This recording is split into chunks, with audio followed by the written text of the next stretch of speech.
All right, everybody, welcome back to Dead Ball TV. We got some more AFC Asian qualifier content for you here on the channel, and I'm joined once again by part-time, becoming full-time Dead Ball TV employee, Michael Talks Football. Michael, thank you for jumping on, guys. Check out his channel. I'll put the link in the description of this video. Now, we got a lot of content covering the AFC dropping very, very soon. I am going to be doing my group-by-group analysis. Hit subscribe for that. Hit subscribe for another secret AFC video coming. It's going to be a bombazo. It's going to upset a lot of people. Drop a like on the video. And if you're listening on streaming platforms, please give the podcast a 5-star rating. Today's video, though, winners and losers from the September window, how we kicked off round 3. Let's start with losers. I think this is going to be cathartic, honestly. And Michael, you are the guest, the honored guest. Thank you again for showing back up. Why don't you go ahead and take the first one here? First loser from the AFC. It pains me to say this, but the whole entire Chinese Football Federation, actually, no, not to the fans, but the entire Federation national team just took the biggest L possible.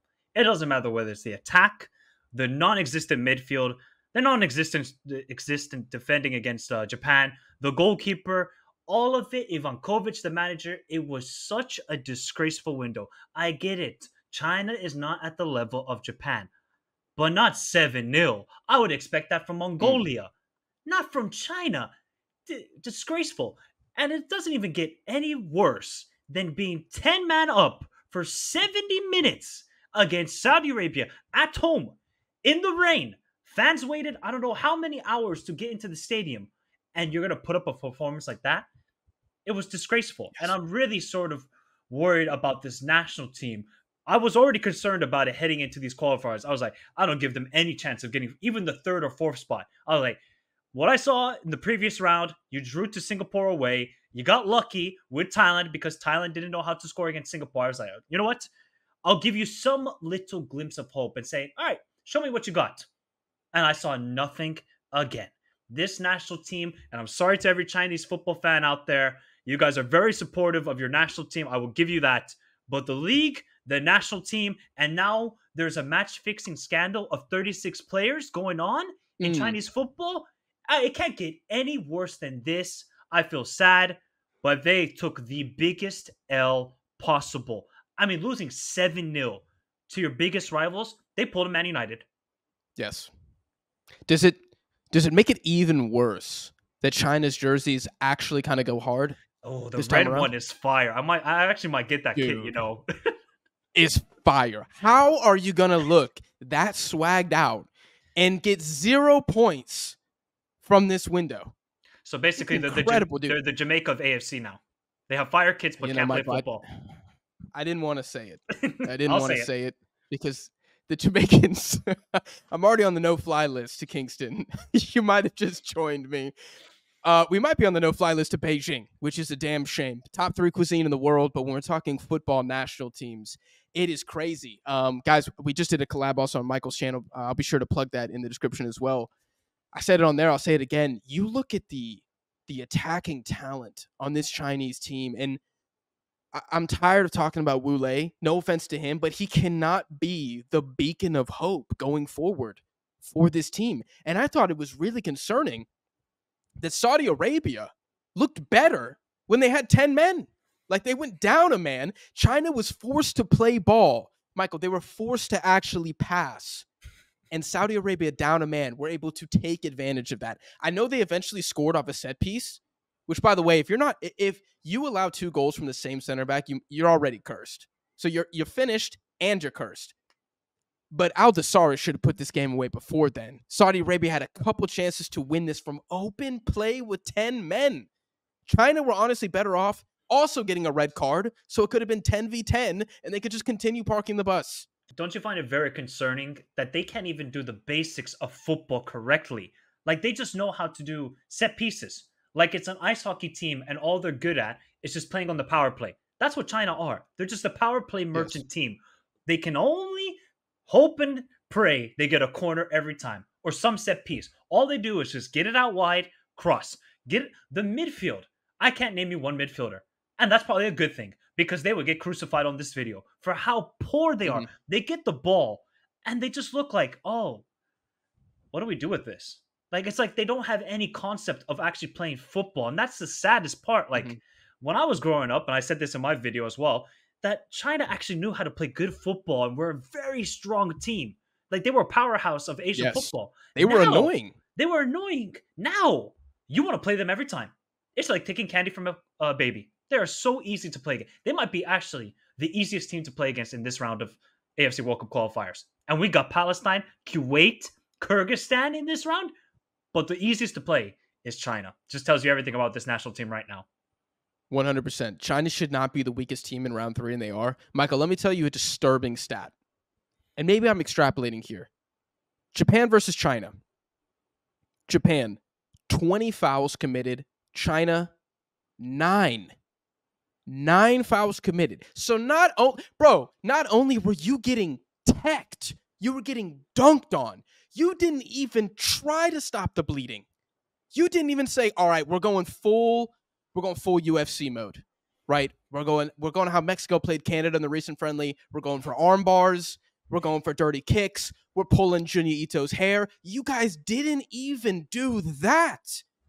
This is your biggest rival. You have territorial disputes at the UN ongoing, and you can't even bring them down? I mean, it was crazy. How many more dribblers did Japan need on the pitch for you to just put in a bad tackle? Like, it was crazy. They approached it like it was a friendly. Yes. Not the opening of round 3 in World Cup qualifying. There's no shining light for China. There's really not. I can talk about a shining light for Oman. I can talk about a shining light if I need to for Kyrgyzstan. I cannot do it for China.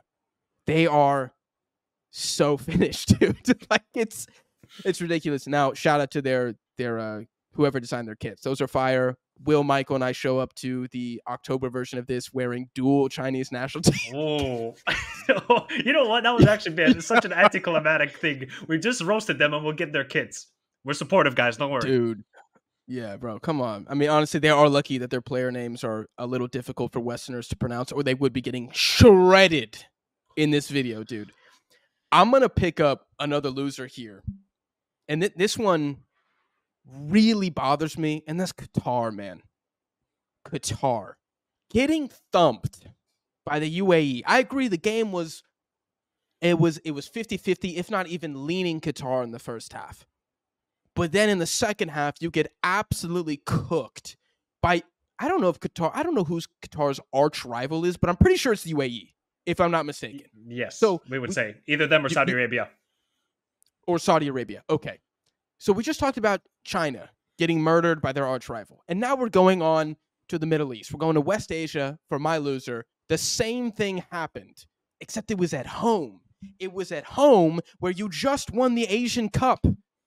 And I thought it was a embarrassing start to round 3 for Qatar. And you gave UAE their best win under Paulo Bento. You did. Yes. So now I have to make an apology video about Paulo Bento because of Qatar.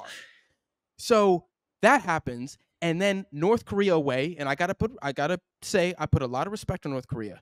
And you were playing in a swimming pool, but you were still unable to beat North Korea away. 10 men, 10 men, 10 men, up 10 a men. Man.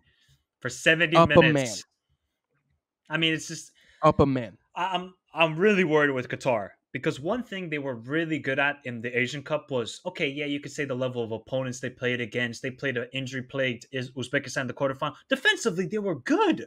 Like Lucas Mendez to Pedro to Solomon, the 3 center backs. I was like, no, they actually found a good tactical idea and formation that they're not conceding a lot of goals. And they just rely on Ali Al-Muez and Akram Afif to just ball out. Well, those two guys still balled out during this window.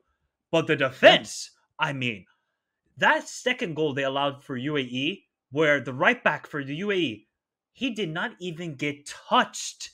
And he dribbled for 70 yards. And nobody says, let me just take him out and let him have a free shot. I mean, the defending was so disgraceful from Qatar that I'm like... He ran a fly route. He ran a Cooper test. And yet he still scored somehow. The game against North Korea, I'm actually even more concerned about. Because North Korea, North Korea, we could say are a very underrated team. I will fully give them. I have no clue about their players because nobody's watching the North Korean league. But you're up 10 men, 70 minutes. And you know who had the better chances in that game? North Korea.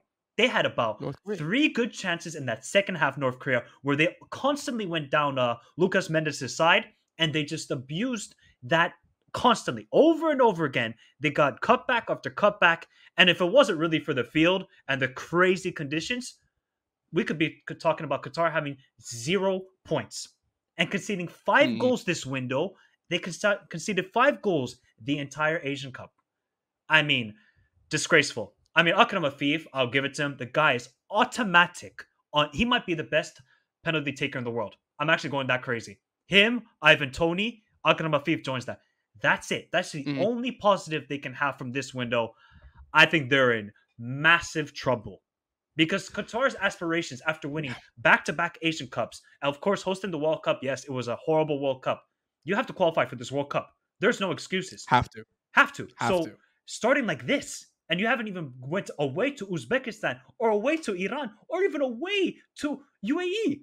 Nah, trouble. Big trouble. Yeah, they kind of benefited from North Korea still being a team that's not that clinical. I think we saw that against Uzbekistan and Qatar, which is ironic given the Puskas nominee that I expect to see for the North Koreans from that free kick. Just absolutely, I mean, like, we need to check his DNA. He might be Brazilian. That guy might be a Brazilian of descent. He might be better than Vinny already. He might better national team career for sure, cemented. For Qatar, it pisses me off because the reason I didn't think they were going to win the Asian Cup again is because of the defense. I was like, dude, Lucas Mendes, I'm not convinced. He's a slow footballer. I don't even think he's that good. João Pedro, he's not built like that. But then whatever Tintin Marquez did at the Asian Cup, he got them to play as a unit the entire time. And they did benefit from an easy ride. But he got them playing as a unit. And now it's like they've become themselves again. They're off the super serum. And now they're getting exposed. So I agree with you. I'm not worried about Qatar offensively. But defensively, with some of the teams they're going up against this group, are they keeping a clean sheet in the 4 games against Iran and Uzbekistan? I don't think so. Are they keeping a clean sheet away to Kyrgyz? I don't think so. So home to North Korea? Dynamic duo.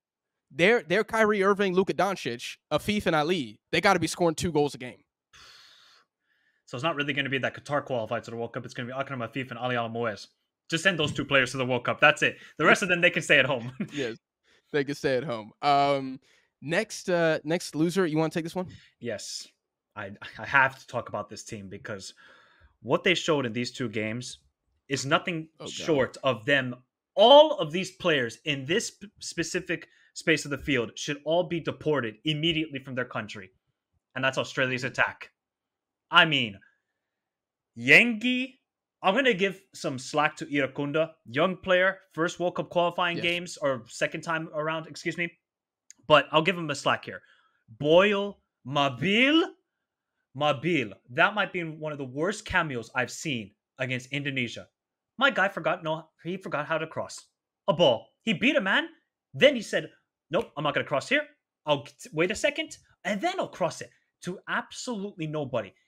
Now, do we blame it? Let me wait for the defense to get set, and then I'm going to put the ball in. I mean, that's just stupidity. It's like you have a fast break 2-on-1, and you're like, no, you know what? Let's do it. Let's do it the hard way. Let's take on 5-on-5 here. It's just stupidity from Abil, who was a very talented player when he was a youngster, but it just hasn't worked out for him. But do you say, okay, Graham Arnold this, Graham Arnold that? Why don't we just talk about, yes, tactically they aren't the greatest, but talent-wise, this team are just not it anymore. And you're scoring 0 goals against Bahrain.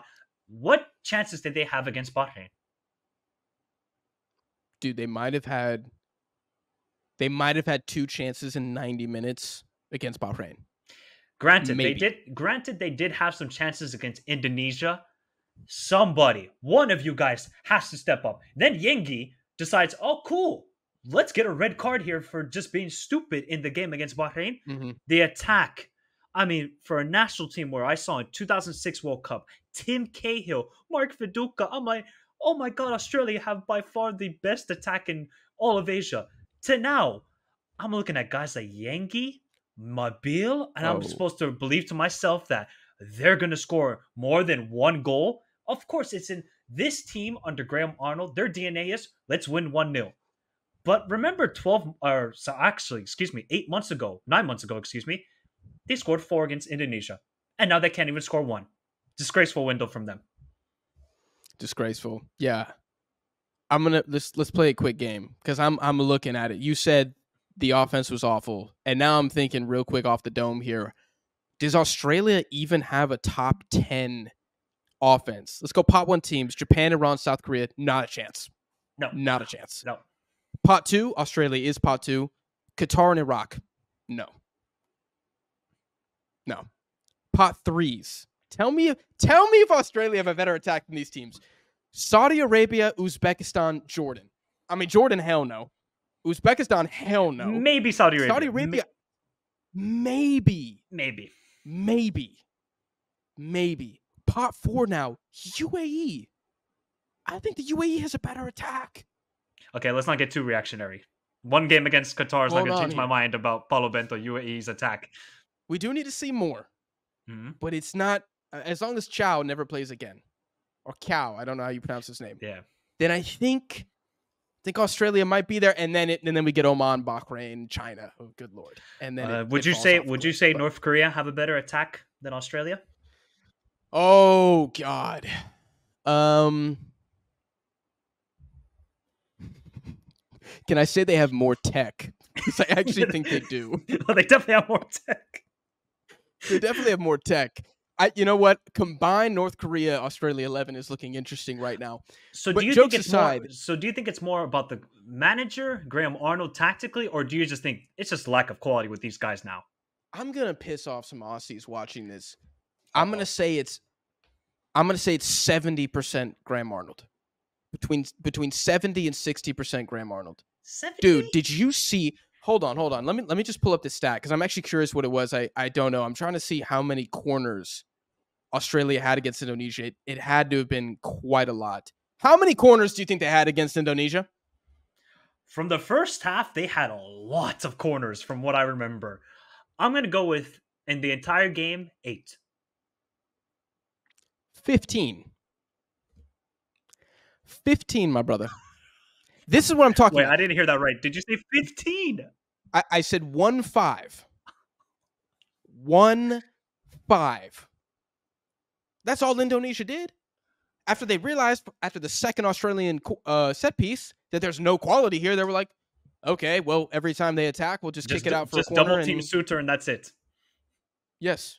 And it wasn't even like they were double team Suter. Bro, they couldn't get the ball near an Australian in the box. Like the quality, you had 15 tries, and I'm going to say 2 of those corners became dangerous against Indonesia. And I know they got a bunch of Dutch boys back there now. But you're Australia. You're the physical specimens of Asia. That's your bread and butter. And you couldn't do shit. So that's where I'm like, okay, Arnold might be a fraud, but y'all have to be better than that. The quality, time in, time out, was awful. I mean, I don't know who needs to. Does Keanu Bacchus need to start taking the corner kicks? I don't know. Because whoever was taking, I think Silveira was taking some. I can't remember. Just unbelievable how bad they are. So I want to ask you real quick, and then let's move on. If Australia tie Bahrain at home, if Sutar doesn't score the own goal, are they still one of your biggest losers? Oh, 100%. They scored 0 goals against Bahrain and Indonesia. I dare them. I checked their next game. I dare them to score 0 goals against China.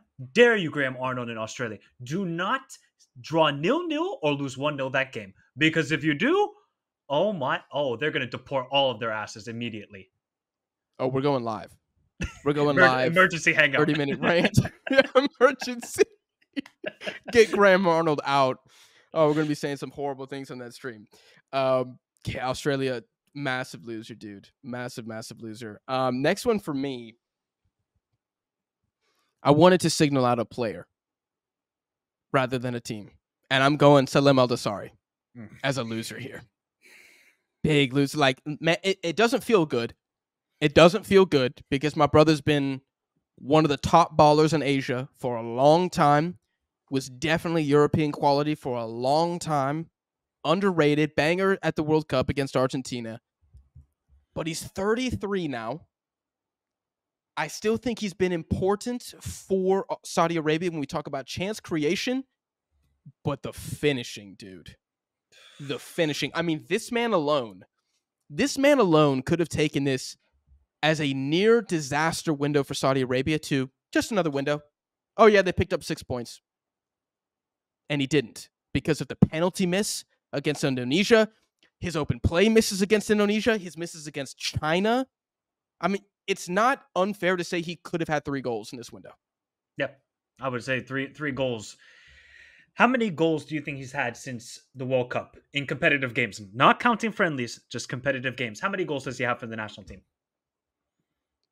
If my man did not get at least 2 against those Pakistani games, I'm going to be upset. I'm going to go 2. Was it Pakistan? Tajikistan. Dude, how could you not take the layup there? That's insane.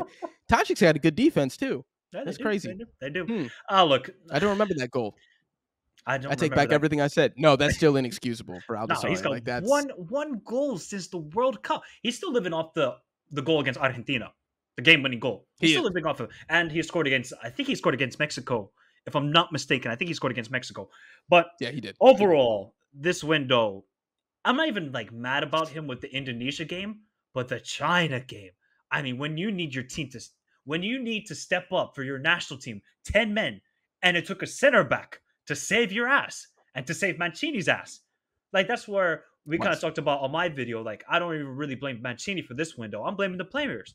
And Al Dasari is a prime example of this.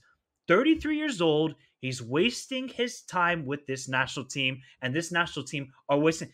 This is a prime example of like Lapadula with Peru. You can just see he's ineffective, not bringing anything to this national team. But Al Dasari is the exact same.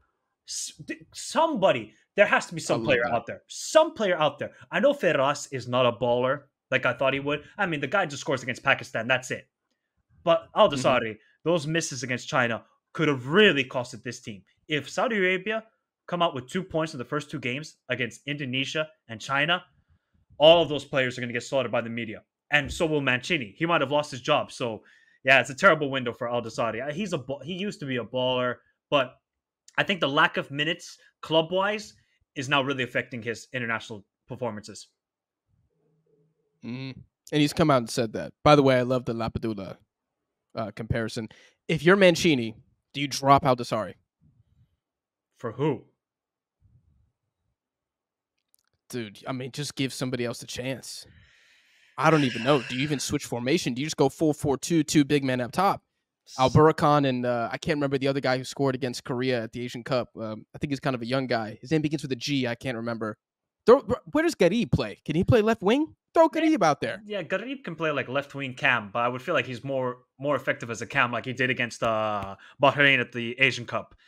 Somebody's got to step up. But this national team, and I think it's more Al Dasari, they're allergic to scoring right now. They don't know how to convert their chances. They actually really get into good positions. Like Al Dasari beat 3 or 4 men against China, dribble, but it's just the finishing. I mean, one of the chances, he sent that back to Riyadh from inside the box. He completely missed it. It almost went for a throw in the shot. So, yeah, Al Dasari, big loser.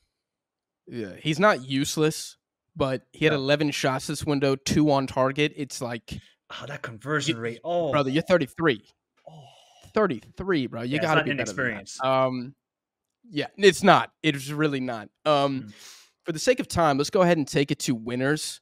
And I'm going to take the first one if that's okay with you, because I think as a collective, this has got to be the biggest winner. And you guys drop your biggest winner, player, person, region of the world, whatever, down below in the comments. Pot 6 teams. Massive winner. Okay. Pot 6 teams, for those wondering, North Korea, Indonesia, Kuwait. Those teams, in the first window of round 3, 1 loss. 5 draws, 1 loss. That was North Korea 1-0 away to Tashkent. They missed a penalty in that game. Wait, Kyrgyzstan were pot 6 team, weren't they? Pot 5. Pot 5? Wow. So 1 loss. Damn, pot 6. Stand up. Stand up. Dude. Oh my god. Dude. We're not dealing bigger winner, Japan or pot 6? Comment down below. Honestly, I might go pot 6. The fact that they only lost one game. See, because I obviously watch a lot of international football, and so do you. Imagine like a pot 6 teams in CAF doing that. Like Sao Tome, no, not Sao Tome, Principe, like Seychelles or Mauritius doing that. But now we're going to get North Korea, Kuwait. I mean, wow. I didn't think about that. Like, individually, they all had very good windows.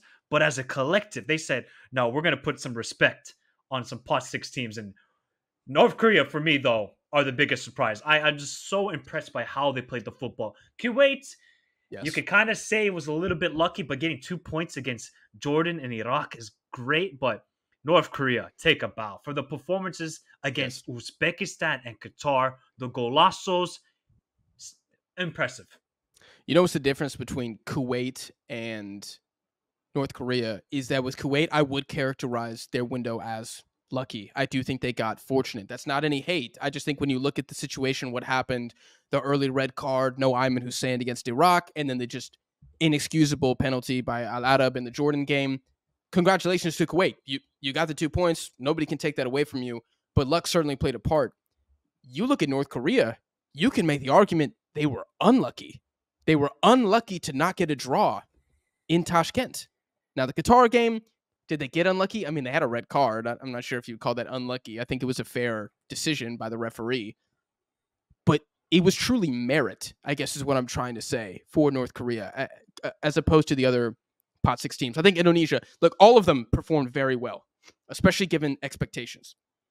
But North Korea, they're really like that sleeper team here. I'm curious to see what they can do. Just to say that the opponents that these teams got draws against. This is insane. Iraq, Jordan, Qatar, Australia, Saudi Arabia. Are you kidding me? What? Those are the best teams in Asia. No, see, you know what? That's like Curacao getting a draw to Canada away. Yeah. Or Mauritius getting a draw away to Egypt. Something like that. There's the equivalent. Or Cairo would be in flames. Oh, Cairo would be in flames. Or the equivalent would be like Liechtenstein getting a draw away to Switzerland. Yes. Yeah. You don't see this very often. You might see it occasionally in CAF. You might see a Lesotho take a point from Nigeria, right? Which they did. But 5 draws, 1 loss?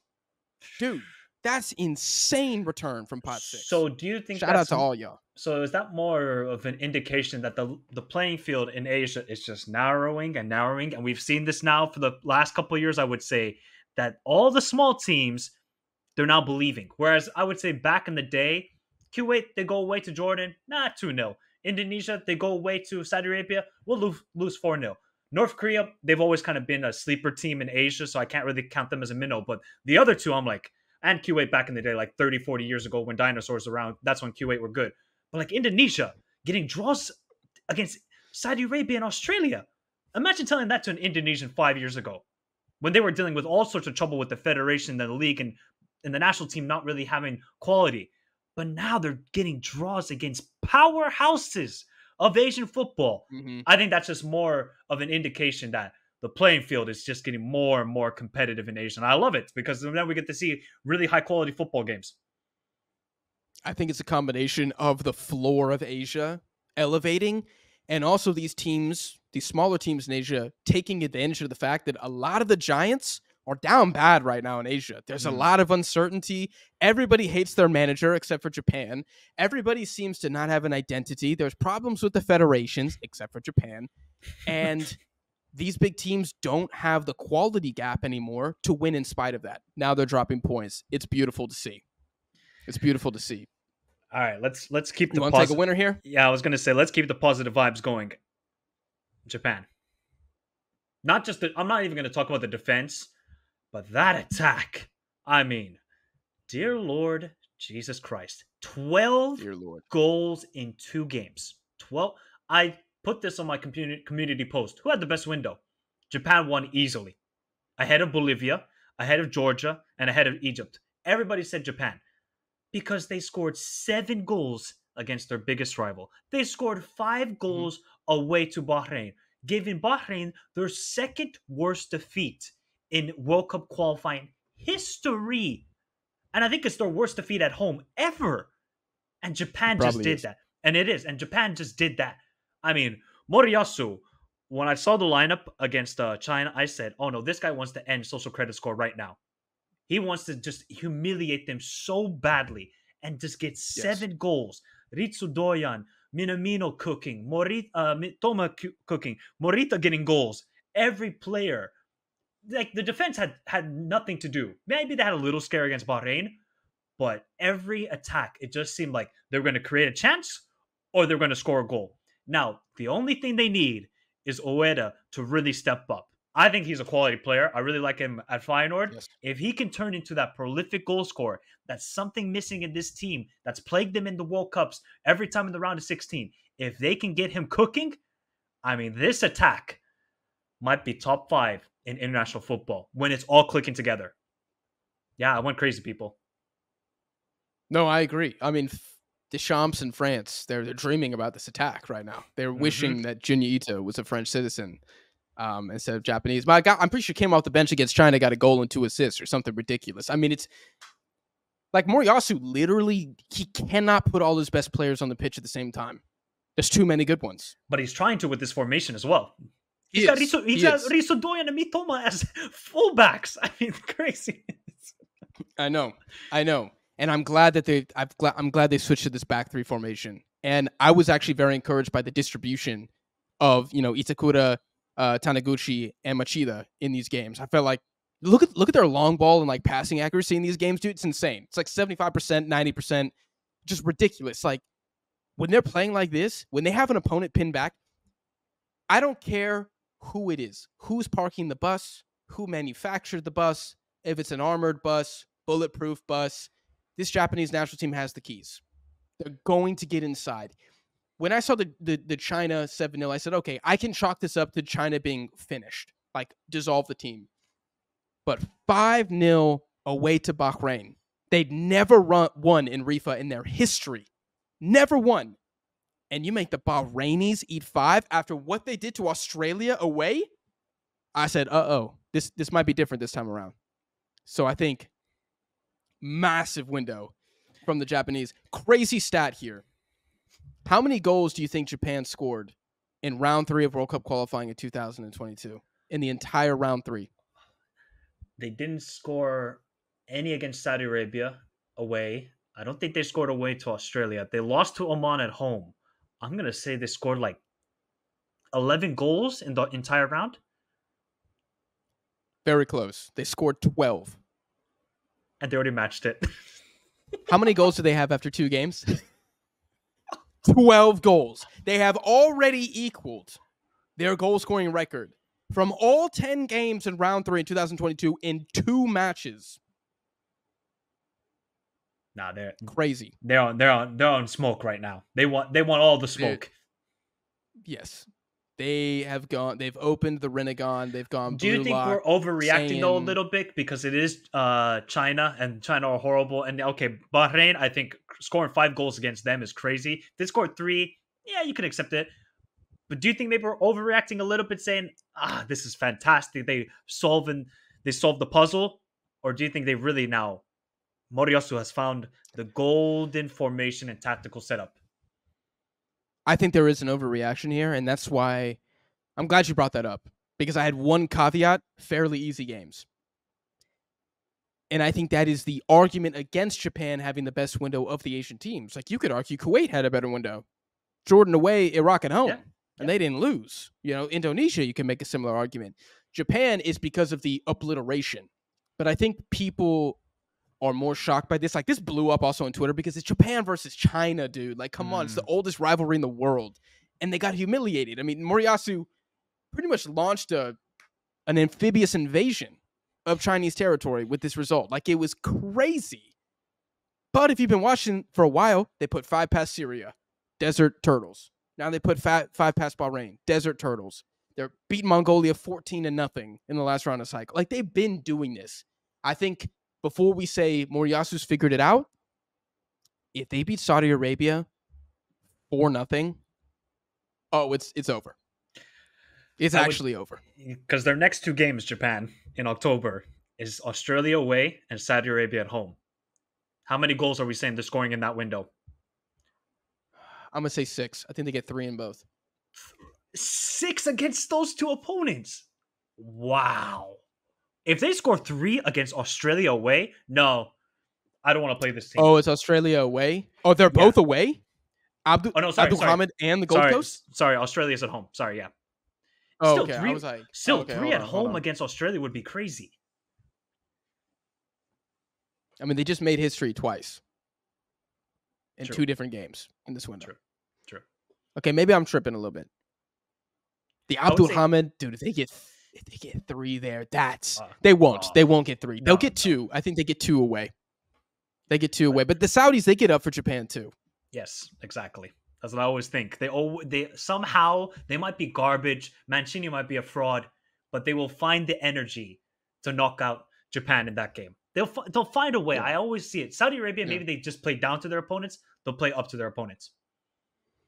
They do. Yeah, Mancini will save his job, and it will actually curse Saudi Arabia in the long term when they win this game like 2-2, but or 2-1. But that's also the thing. I don't really see Japan conceding a lot.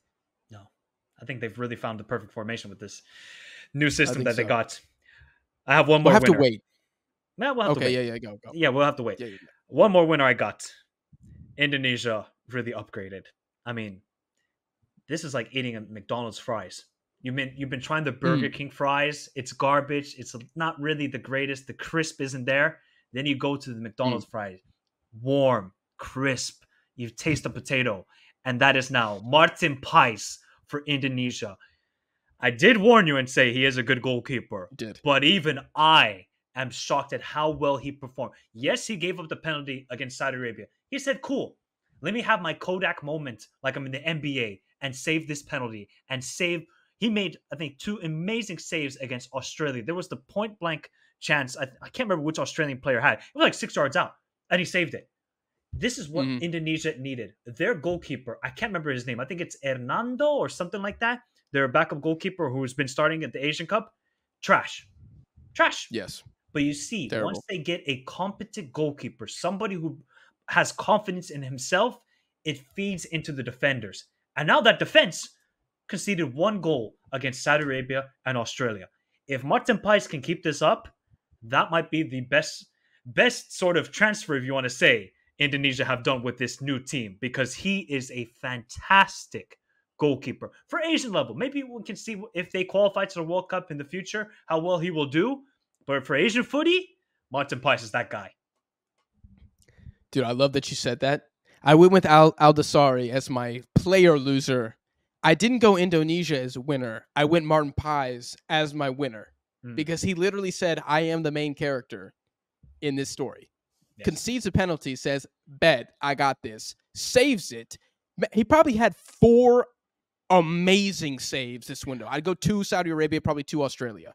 Who was the chance that Saudi Arabia had where Saud Abdul Hamid went through every single player, and I can't remember which player went through that save from Martin Pais in the 93rd minute? Unreal. Yes. Yeah, that was, I mean, you saw it in the Saudi players' faces. They were like, we cannot beat this guy. They like dropped to their knees. They were like, what do we have to do to beat this guy? And I gotta be honest, you did put me onto him. I will admit, I was wrong. I didn't know how good this guy was going to be. Well, now I know. And I think knowing that Indonesia have this, and it's a good goalkeeper is so important in qualifying. Yes.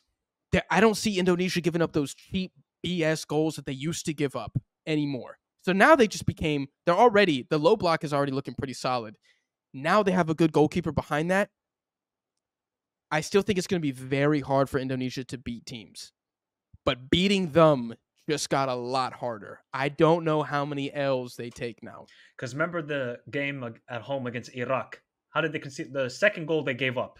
The goalkeeper's messing about with the ball, placed it straight to Iraq. They scored the goal. Now, of course, Martin Pais did give up that penalty because of the ball at his feet. But 5 minutes into his debut with the national team, he does a Cruyff turn in his own box. I said, no, that he is him. That's it. I did not need to see any other footage from this World Cup qualifying window to say Indonesia have gotten a fantastic goalkeeper. Did you see the one he did against Irakunda as well? Oh yeah, I forgot about that. God, yeah, he did twice He this pressed year. him and he just juked him. Like it was so Wow. calm. It was so smooth. Yeah, Indonesia, of course, are winners here. But if I had to highlight one player, you cannot say there was any Indonesian more important than Martin Pais. Maybe the center back. What's his name? It says. Yeah. Yeah. Very, very good window as well. But Indonesia, man. They're going to be... Asian qualifying just absolutely popped off. It absolutely popped off. I cannot wait to see what happens in October. But guys, we're going to end the video there. If you enjoyed, make sure you drop the video a like. Let us know your thoughts down below in the comments. Is there a winner or a loser we forgot? Or is there a winner or loser that we nominated that you completely disagree with? You can let us know in the comments. You do not have to be polite. Let us know. Let your feelings out. Michael, appreciate you jumping on, guys. Michael's going to be back for a second video covering AFC on the channel. So again, hit subscribe for all the Asian content here on Deadball TV. And of course, check out his channel for Asian content, Champions League, any other random piece of footy news popping up in the zeitgeist. Michael's usually one of the first to jump on that and provide excellent analysis as always. So Michael, appreciate you jumping on. We'll see you guys in the next one.